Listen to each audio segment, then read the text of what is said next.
your family, and starting over from scratch in another city, state, or country is hard. It's even harder when you don't know the language or have a job lined up.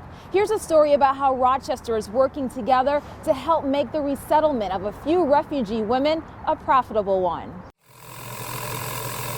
Jamuna Gru and her family fled the violence of Bhutan to a refugee camp in Nepal nearly 4 years ago before starting a new life in Rochester.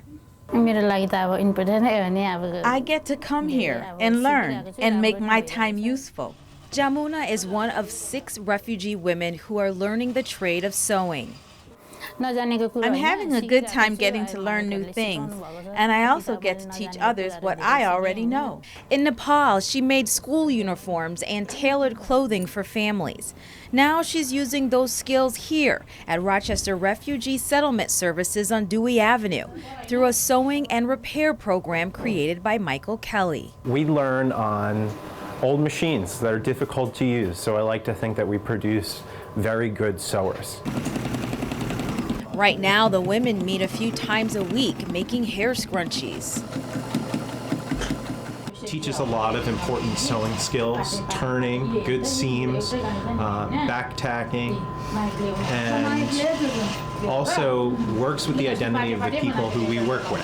When they're able to navigate the English that they need to and the transportation that we need to, it's our goal to get them employed full-time at an industrial sewing operation. And they're well on their way to doing just that.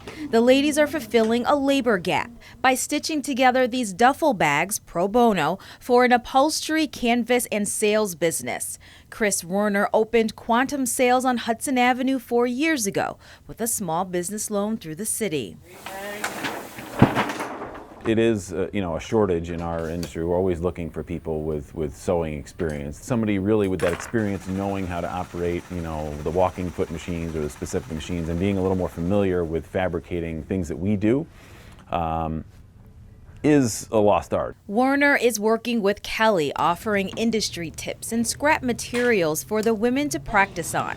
The premise is to create a pipeline of potential jobs so they can help support their families.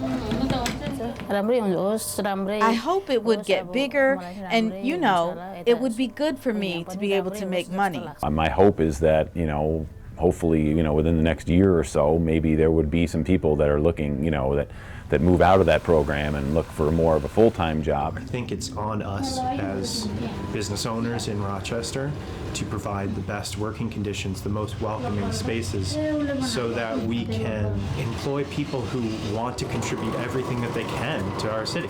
The Sewing and Repair Company is seeking clothes and sewing machine donations to help the women continue to hone their skills so companies like Quantum Sales can hire them, keeping Rochester's economy growing.